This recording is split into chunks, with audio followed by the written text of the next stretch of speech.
Sir ඔය කියන්නේ විෂය බාහිර ක්‍රියාකාරකම් ගැන නේද?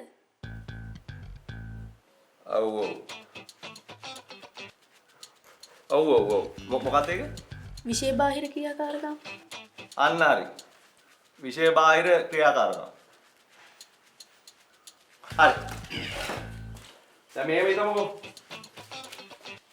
බලන්න රෑ පාරේ යනකොට එකපාරට හොරෙක් පයින්නවා බල ඉස්සරහට. මොකද කරන්නේ?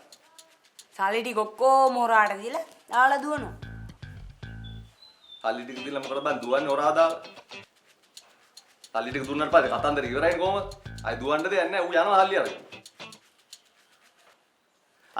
හරි මේ මිතුමු. දැන් හොරා උඹලා ඉස්සරහට පැනලා උඹලත් එක වලියක් දා ගන්නවා.